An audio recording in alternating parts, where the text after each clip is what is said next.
আসসালামু আলাইকুম প্রিয় শিক্ষার্থীবৃন্দ। কে একাডেমির পক্ষ থেকে সকলকে স্বাগত। আমি সুমাইয়া ইসলাম। তোমাদেরকে আজকে পঞ্চম শ্রেণীর প্রাথমিক বিজ্ঞান বইয়ের সপ্তম অধ্যায় পরের ধারণা নিয়ে আজকে আমরা আলোচনা করব। চলো শুরু করি আমাদের ক্লাসটি। প্রথমত শিক্ষার্থী বন্ধুরা, আমরা সপ্তম অধ্যায় আমাদের বইয়ের 5টি বিষয়বস্তু রয়েছে। সেই বিষয়বস্তুগুলো আমরা প্রথমে লিখে নিয়েছি। কি বস্তুর উপর আর বিভিন্ন মাত্রার বলের কার্যকারিতা। দ্বিতীয় বিষয়বস্তু হলো বস্তুর উপর ঘর্ষণ বল ও পৃথিবীর আকর্ষণ বলের প্রভাব, এবং তৃতীয় বিষয়টা হচ্ছে বস্তুর উপর পৃথিবীর আকর্ষণ বল। চতুর্থ বিষয় প্রাত্যহিক বিভিন্ন কাজে ষড়যন্ত্রের ব্যবহার এবং কাজ সহজ করার ক্ষেত্রে ষড়যন্ত্রের ভূমিকা কি। তাহলে শিক্ষার্থীবৃন্দ, আমাদের অধ্যায়ের 5টা বিষয়বস্তু ছিল। আমরা পড়ে ফেললাম মানে কি সব জেনে ফেললাম না। অধ্যায় এখন আমরা কি করব, প্রত্যেকটা বিষয় বিস্তারিত জানবো। প্রথমত শিক্ষার্থী বন্ধু, আমাদের প্রথম বিষয়বস্তুটা হচ্ছে বস্তুর উপর বিভিন্ন মাত্রার বল। এখান থেকে আমাদের কি বলের মাত্রা সম্পর্কে জানতে হবে এবং এর কার্যকারিতা কি সেটা সম্পর্কে জানতে হবে।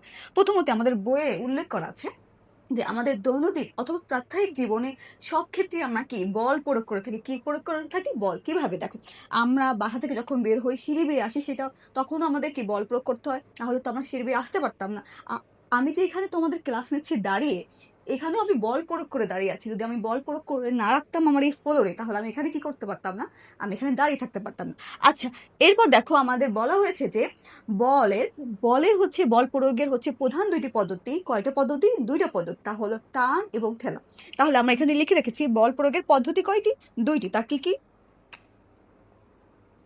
একটা হলো টান আর একটা ঠেলা।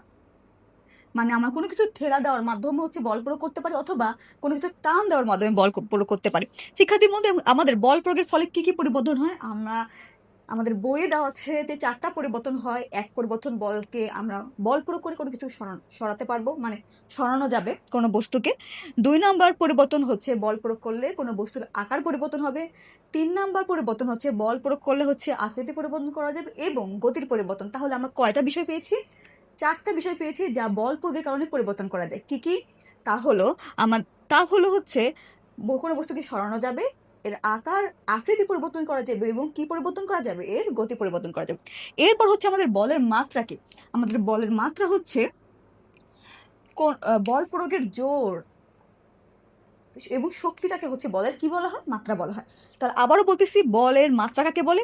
আমরা কতটুকু বল প্রয়োগ করতেছি, অথবা কতটুকু জোর প্রদান করতেছি, বা কতটুকু শক্তি প্রদান করতেছি কোনো বিষয়ে, সেইটাই বলের মাত্রা। তাহলে বলের মাত্রা বেশি এবং কমের উপরে কি আমাদের কার্যকারিতা নির্ভর করে। যেমন ধরো, তোমাদের বইয়ে একটা উদাহরণ দেওয়া আছে। কেমন উদাহরণ? যে সাইকেলের প্যাডেলের উপরে যদি আমরা কম বল প্রয়োগ করি, তাহলে কি, বা সাইকেল প্যাডেলে যদি আমরা কম দেই, তাহলে কি আমরা ধীরে চলতে পারবো, বা সাইকেল আস্তে চলবে। এবং অথবা আমরা সাইকেল যখন প্যাডেল বেশি দিতে থাকবো, তখন কি আমাদের গতি বেড়ে যাবে না? অবশ্যই। এবং সাইকেলে আমরা দ্রুত চলে যেতে পারবো, তাই তো? তাহলে মানে কি, আমার বলের মাত্রা আমি যদি কম দিই, তাহলে আমাদের কাজও কম হবে। আর বলের মাত্রা যদি আমি বেশি দিই, তাহলে আমাদের কি হবে? কাজও বেশি হবে। তাহলে এখানে বলা আছে তোমাদের বইতে যে বলের কার্যকারিতা পরিমাপ এবং প্রয়োগের কৌশলের উপর নির্ভরশীল। শিক্ষার্থী বন্ধু, কি বললাম? বলের কার্যতা কিসের উপর নির্ভরশীল? পরিমাপ এবং বলের কৌশলের উপর নির্ভরশীল। আরেকটা বিষয় তোমাদের উল্লেখ করা আছে বইয়ের মধ্যে, যে বলের মাত্রা এর গতি পরিবর্তন করে, দিক পরিবর্তন করে, দূরত্ব পরিবর্তন করে। এখন এই কথাটা আমি লিখলাম, সেটা আসলে কিভাবে হয়? দেখো, আমি যখন বল প্রয়োগ করি, ধরো সাইকেলের কথাই বলবো, বা অথবা তোমাদের বই আরেকটা উদাহরণ দেওয়া আছে যে ফুটবলের কথা। যখন আমরা ফুটবল খেলি, তাই না, যে আমরা যদি ফুটবলের গায়ে আস্তে করে লাথি দিই, মানে কি কম বল প্রয়োগ করি, তখন কি ওটা আস্তে করে যাবে বা কম দূরত্ব যাবে। তাহলে এটার উপর দূরত্ব নির্ভর করে এবং এর গতিটা নির্ভর করে। এখন আমি যেই দিকে আমার লাথি দিব, সেই দিকেই তো বলটা যাবে, রাইট? তাহলে কি দেখো, এখানে বলের মাত্রা কয়টা বিষয় পরিবর্তন করতে পারে, বা কয়টা বিষয়ের উপর প্রভাব ফেলে? 3টা বিষয় মনে রাখতে হবে। কি কি? দূরত্ব, দিক এবং এর গতি। তাহলে কিভাবে গতি পরিবর্তন হয়? আমি যদি ফুটবলে উদাহরণস্বরূপ আমি ফুটবলে যদি আস্তে বল প্রয়োগ করি, তাহলে গতি কি? আস্তে যাবে। আমি যেই দিকে বলটা দিব, মানে লাথি দিব, সেই দিকেই তো বলটা যাবে, এই দিক এখানে। এবং আমি যদি আস্তে করে দিই, আমার দূরত্ব আস্তে যাবে, মানে খুব বেশি দূরত্ব যাইতে পারবে না। আর আমি যদি বলের উপরে জোরে লাথি দিই, তাহলে কি হবে? এখানে আমার গতি বেশি হবে এবং বেশি দূরত্ব যাবে, এবং আমি যেই দিকে লাথি দেবো বলটা সেদিকে যাবে। তাহলে আমরা কি বুঝতে পারলাম যে বলের মাত্রা ৩টা বিষয় হচ্ছে প্রভাব ফেলে। একটা হচ্ছে এর দূরত্ব, গতি এবং দিক। শিক্ষার্থী বন্ধু, তাহলে আমাদের প্রথম বিষয়টা হচ্ছে আমাদের সম্পূর্ণ হয়ে গেছে কি বস্তুর উপরে বিভিন্ন মাত্রার বলের কার্যকারিতা। এখন এইটা আমরা আবার রিপিট করি। প্রথমত আমাদের প্রতিদিনে আমরা কি করি? বল প্রয়োগ করি।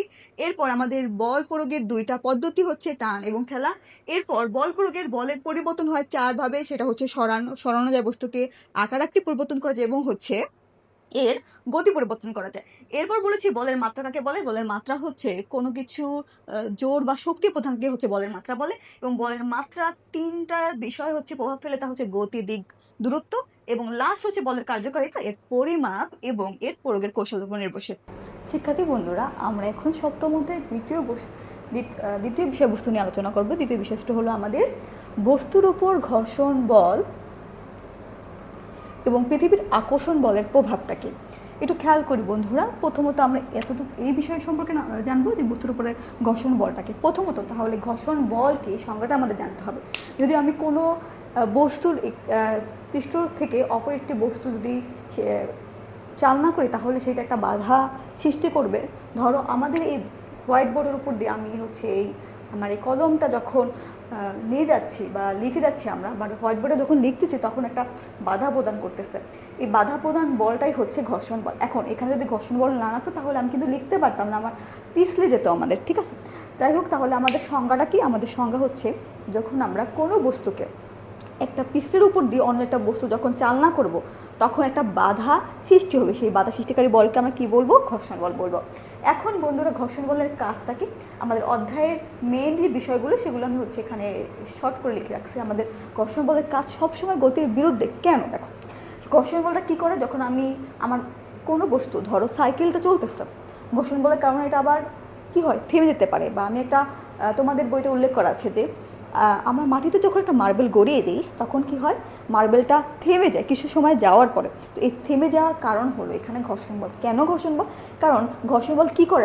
আসলে ঘর্ষণ বলের কাজটা কি? আসলে ঘর্ষণ বল আসলে কোনো গতিটাকে থামিয়ে দিতে সাহায্য করে। ঘর্ষণ বল ওর বাধা বল দেওয়ার কারণে হচ্ছে গতিটাকে কমিয়ে দিতে সাহায্য করে, মানে কমানোর ক্ষেত্রে এবং থামানোর ক্ষেত্রে হচ্ছে ঘর্ষণ বল কাজ করে। অর্থাৎ গতির বিপরীত দিকে, মানে আমি যেই দিকে বল প্রয়োগ করব কিন্তু দেখা যাবে কি আস্তে আস্তে গতিটা কমে যাচ্ছে, অথবা ওই কোনো বস্তুকে আমি হচ্ছে টানতেছি। বা ধরো আমি উদাহরণ দিয়েছিলাম যে আমাদের প্রথম বিষয়বস্তুতে যে আমরা যখন ফুটবলকে যেভাবে লাথি দিব, তাই না? এখন ফুটবলকে দেখো লাথি দেওয়ার পরও কিন্তু ফুটবলটা গড়িয়ে যাওয়ার পর কিছুক্ষণ পর কি থেমে যাবে না? সেটাও কি আসলে ঘর্ষণ বলের কারণে হয়। আসলে তাহলে ঘর্ষণ বলের কাজটা কি পেলাম? ঘর্ষণ বলের কাজ হচ্ছে গতির বিরুদ্ধে কাজ করবে, অর্থাৎ ও কোনো বস্তুকে থামাতে অথবা এর গতি কমাতে সাহায্য করে। এবং দুইটা মিশ্রণের কথা, দুইটা হচ্ছে পৃষ্ঠ কথা বলা হয়েছে আমাদের বইতে, একটা মসৃণ, একটা অমসৃণ। এখন মসৃণ বিষয়টা কি? যেটা হচ্ছে মসৃণ পৃষ্ঠটা আমরা সবাই জানি, যেখানে হচ্ছে কোনো উঁচু নিচু থাকবে না, একেবারে প্লেন থাকবে যেই জায়গাটা। এবং অমসৃণ পৃষ্ঠ যেখানে হচ্ছে খাস কাটা থাকবে, উঁচু নিচু থাকবে, সেই জায়গাটাকে অমসৃণ পৃষ্ঠ বলে। এখন সেই মসৃণ এবং অমসৃণের মধ্যে ঘর্ষণ বলটা কেমন হয় সেই সম্পর্কে আমরা জানবো। মসৃণ পৃষ্ঠে যেহেতু মসৃণ থাকে তাহলে এখানে বাধা কম পাবে, মানে বাধা যেহেতু কম পাবে তাহলে অবশ্যই ঘর্ষণ বলটাও কি হবে? কম হবে, রাইট? ঘর্ষণ বলটা কম হবে। এরপর দেখো অমসৃণ পৃষ্ঠ যেখানে খাস কাটা থাকবে এবং কি আঁকাবাঁকা থাকবে, তাহলে সেখানে কি ঘর্ষণ বলটা কি হবে? বেশি হবে। তাহলে আমার এখান থেকে মসৃণ পৃষ্ঠ থেকে যদি আমি হচ্ছে কম্পেয়ার করি বা পার্থক্য করতে চাই তাহলে মসৃণ পৃষ্ঠে ঘর্ষণ বল কম হবে। এবং সেই মসৃণ পৃষ্ঠে যদি আমি কোনো বস্তুকে হচ্ছে কোনো বস্তু গড়িয়ে দেই তাহলে কি হয়? সেই বস্তু বেশি দূরত্ব অতিক্রম করবে। দ্বিতীয়ত হচ্ছে অমসৃণ পৃষ্ঠে যদি আমার ঘর্ষণ বলটা বেশি হবে। যেহেতু ঘর্ষণ বল বেশি হবে তাহলে কোনো বস্তু যদি আমি গড়িয়ে দিই তাহলে বেশি বাধা পাবে, এবং মানে কি এর গতিটাও কম হবে। তাহলে মসৃণ পৃষ্ঠের গতি বেশি হয়, কোনো বস্তু যদি আমি চালনা করে দিই তাহলে গতি বেশি হবে এবং এর ঘর্ষণ বলটাও কম হবে।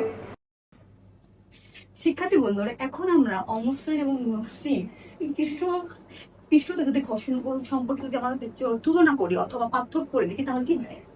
মসৃণ পৃষ্ঠে হচ্ছে বাধা কম হয়, মানে কি এখানে ঘর্ষণ বল কম। কম হবে, এবং অমসৃণ পৃষ্ঠে হচ্ছে বাধা বেশি হয়, মানে কি এখানে ঘর্ষণ বল কি বেশি হবে।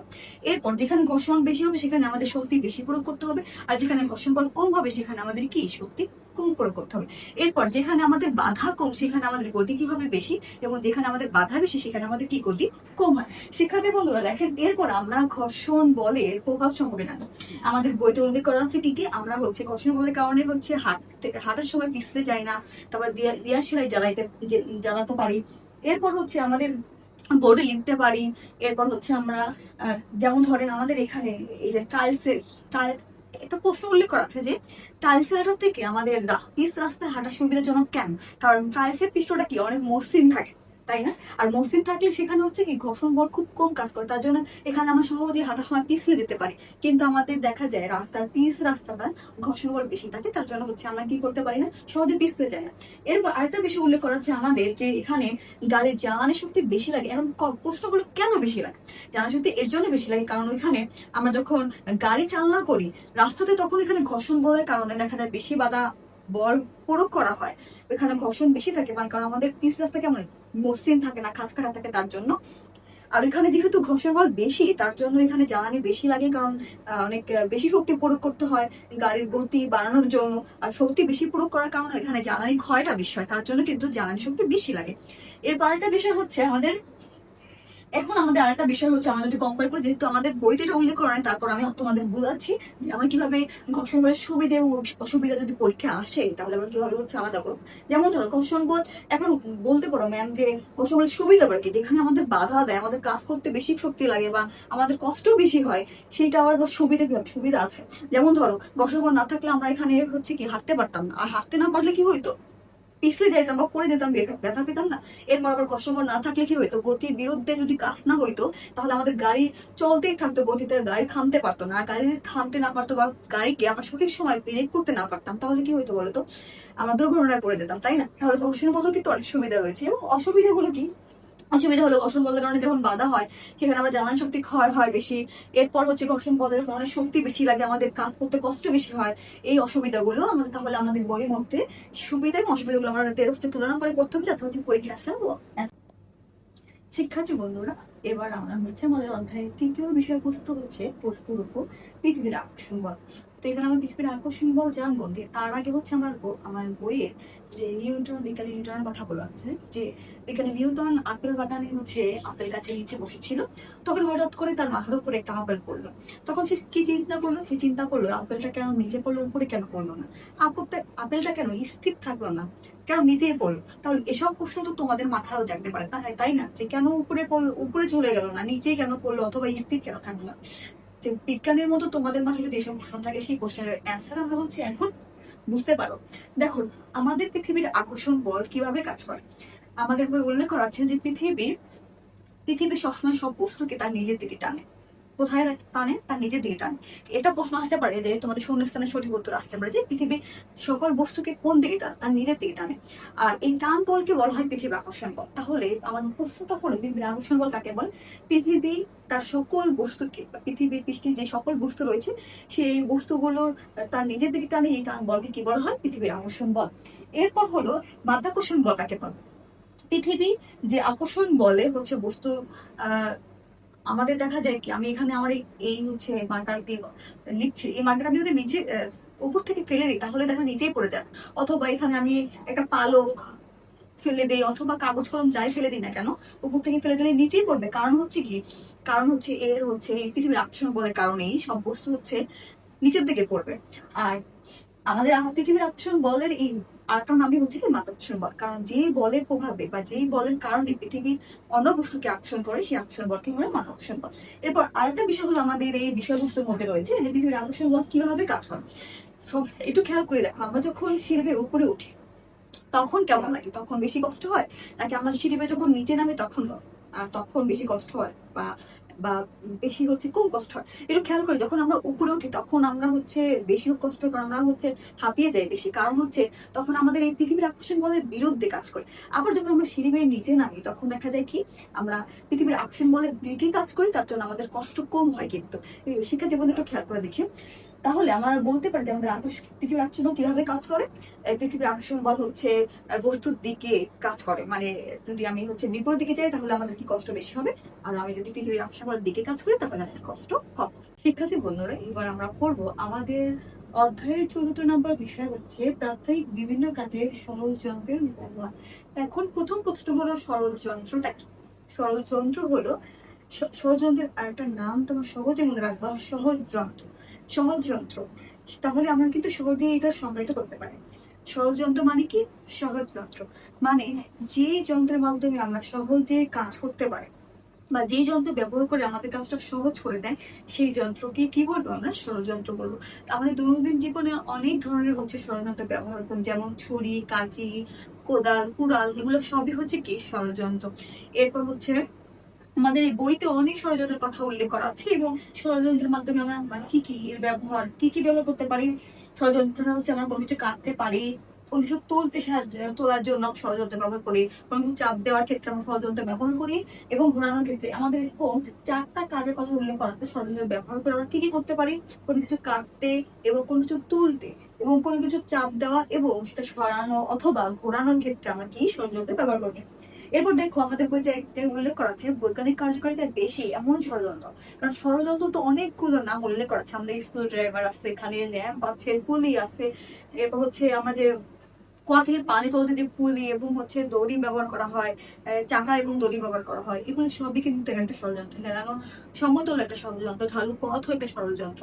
কারণ যেটা মানে যা কিছু আছে যেগুলো আমাদের কাজটাকে সহজ করে দেয় সহজ ভাষায়, সেগুলো হচ্ছে আমাদের ষড়যন্ত্রের মধ্যে পড়ে। কিন্তু বৈজ্ঞানিক কার্যকারিতা বেশি এমন ষড়যন্ত্রের নাম উল্লেখ করা আছে যেগুলোর নাম হচ্ছে লিভার, পুলি, চাকা বা অক্ষ, এবং হেলানো সমতল স্ক্রু রেনবোজ। তাহলে কি কি ছিল? লিভার, তারপর হচ্ছে আমাদের স্ক্রু, ওয়েজ, এরপর হচ্ছে সেখানে সমতল এবং চাকা ও অক্ষ। এই কারণে আলাদা করে মনে রাখতে হবে এগুলোর কি, এগুলোর বৈজ্ঞানিক কার্যকারিতা বেশি। একটুখানি খেয়াল করে একটু দেখতাম আমাদের অনেকগুলো ষড়যন্ত্রের কথা উল্লেখ করা আছে বইয়ের মধ্যে, তার মধ্যে কিন্তু বইয়ের একটা লাইন উল্লেখ করা আছে যে বৈজ্ঞানিক কার্যকারিতা বেশি এমন ষড়যন্ত্রের নাম, সেগুলো হচ্ছে লিভার, পুলি, চাকা অক্ষ, সমতল, স্ক্রু এবং ওয়েজ। এই করে নাম আলাদা করে প্রথম কিসের জন্য, যেগুলোর বৈজ্ঞানিক কার্যকারিতা বেশি। এরপর আমাদের প্রতিদিনের প্রয়োজনীয় কাজে যেগুলো ব্যবহার করে, যেমন দরজার হাতল, এটাও কিন্তু একটা ষড়যন্ত্র। এরপর হচ্ছে আমাদের বোতলের ঢাকনা, তারপর চামচ, স্কুল ড্রাইভার, এগুলো আমাদের প্রতিদিনের প্রয়োজনীয় কাজে ব্যবহার করে থাকি, এগুলো কিন্তু একটা ষড়যন্ত্র। তাহলে শিক্ষার্থী বন্ধুরা, আমাদের ষড়যন্ত্র আমাদের কাজগুলোকে সহজ করে দেয় এবং আমাদের দৈনন্দিন জীবনকে সহজতর করে দেয়। আমাদের ষড়যন্ত্রের কারণে কিন্তু কাজটা সহজ এবং দ্রুত ভাবে করতে পারি এবং আমাদের সময় কি বাঁচায়। তাহলে ষড়যন্ত্রের কি সুবিধাগুলো হচ্ছে আমাদের কাজকে সহজ করে দেয় এবং আমাদের সময় বাঁচায়, আমাদের শক্তি কম দেওয়া লাগে, তার জন্য হচ্ছে আমাদের শক্তি কম ক্ষয় হয়, এবং আমাদের হচ্ছে সহজে কাজটা করতে পারি।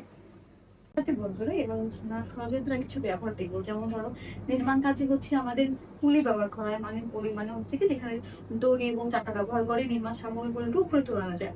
এরপর হচ্ছে আমাদের হচ্ছে চিকিৎসা ক্ষেত্রে হচ্ছে দেখা যায় কি হচ্ছে ঢালু পথ ব্যবহার করা হয়, মানে রোগীদের স্ট্রেচারের পরে মানে ঢালু র্যাম্প থাকে যেখানে হচ্ছে রোগীকে স্ট্রেচার করে রোগীকে তোলা যায় সহজে। এরপর হচ্ছে আমাদের ঢালু পথ থাকে, যেখানে যেমন ধরো বিভিন্ন গুদামে ঢালু পথ থাকে, যাতে সহজেই হচ্ছে মালামাল গুলোকে গুদামে নেওয়া যায় বা উঠানো যায় এবং নামানো যায়।